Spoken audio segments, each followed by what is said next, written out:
nating mapag-aaralan sa pagsasagawa ng National Family Week. At may apply po namin ito sa lahat ng pagkakataon.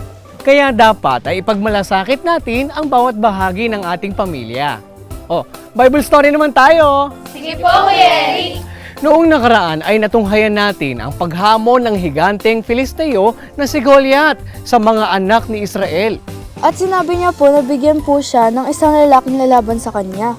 At nakaramdam po ng takot si Saul at ang mga anak ni Israel nang marinig po nila ang hamon ni Goliath. Oo, at hindi lingid kay David ang hamon ni Goliath sa mga anak ni Israel dahil narinig niya ang hamong iyon. Ito, basahin na natin ang nakasulat sa Aklat ng Unang Samuel sa 17:21 hanggang 30.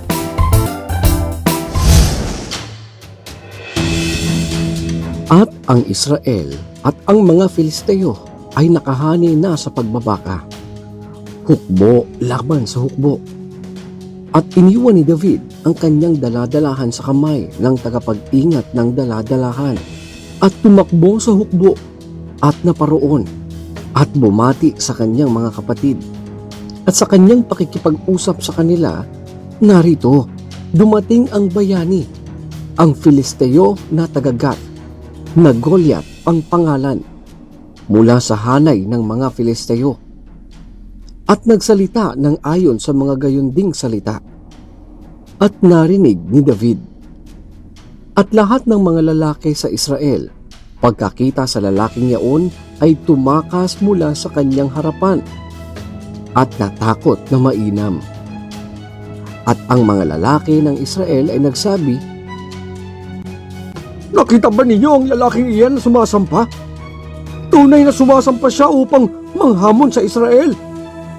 At mangyayari na ang lalaking makapatay sa kanya ay payayamanin ng hari ng malaking kayamanan at ibibigay sa kanya ang kanyang anak na babae at palalayain sa Israel ang sangbahayan ng kanyang ama."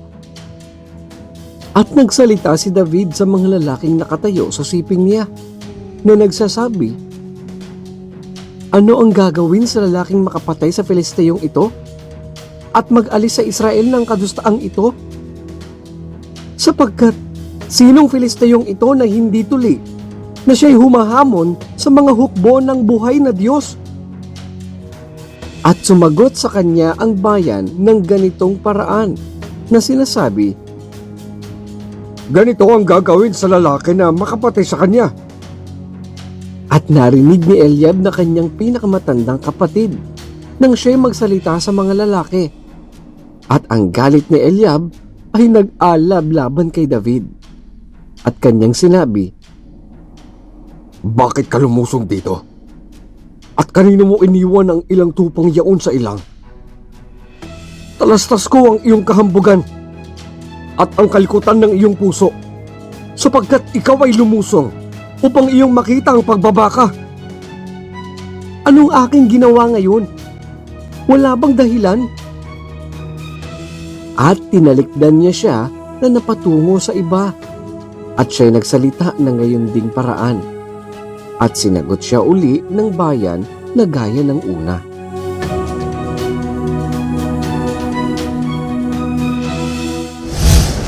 Binigyang pansin po pala ni David ang hamon ni Goliath nang marinig niya po iyon sa mga anak ni Israel.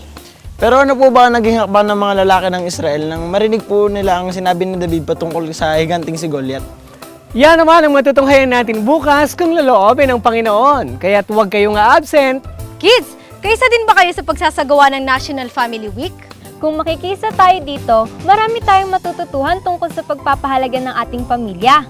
At mas madali sa atin ang pagpapahalaga sa ating pamilya kung mayroon tayong pag-ibig. Basahin natin ang nakasulat sa aklat ng Unang Korinto sa 13 at 8. Ang pag-ibig ay hindi nagkukulang kailanman. Kahit maging mga hula ay mga tatapos, maging mga wika ay titigil, maging kaalaman ay mawawala. Alam niyo ba ang nuclear family, mga bata? Yan ang aalamin natin bukas kung naloobin ng Diyos.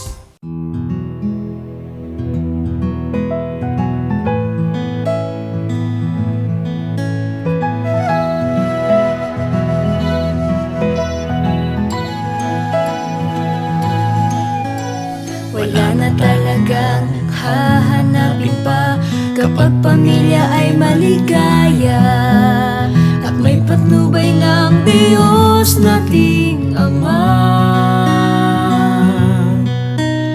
Kahit may hirap man ay di mahalaga, basta tayo ay sama-sama. Halina ate, kuya, umawit na. Ang pamilya namin ay laging masaya, pagmamahalan at paggalang di nawawala. Kahit nasaan pa man, anumang ginagawa, sa aming puso'y tunay na masaya.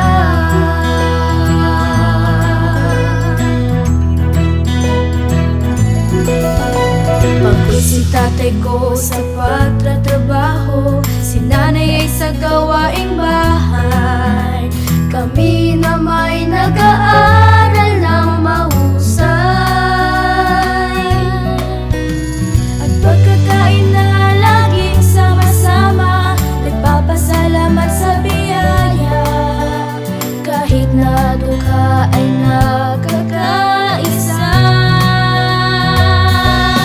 ang pamilya namin ay laging masaya, pagmamahalan at paggalang di nawawala. Kahit nasaan pa man, anumang ginagawa, sa aming puso'y tunay na masaya. Suliranin man ay inumating, kapit-bisig nating haharapin.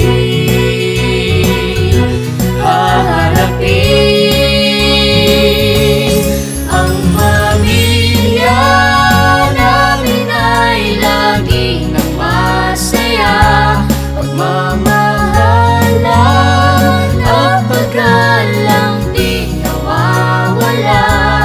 Kahit nasaan pa man, anumang ginagawa, sa aming puso'y tunay na masaya.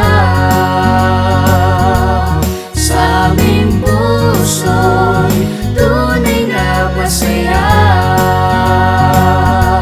Yan ang pamilya.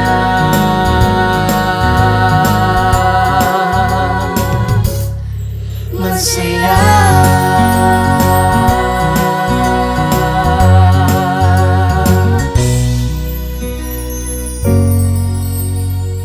Hanggang dito mga bata, bukas God willing ay muli tayong magkita-kita. Dito lang sa nag-iisang Bible School on Air, ang KNC Show!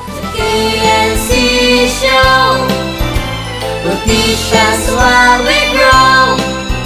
Sa tulong ng ating Diyos Ama, isipan ay magliliwanag. The KNC Show, will teach us while we grow. Sa tulong ng ating Diyos Ama, isipan ay magliliwanag na.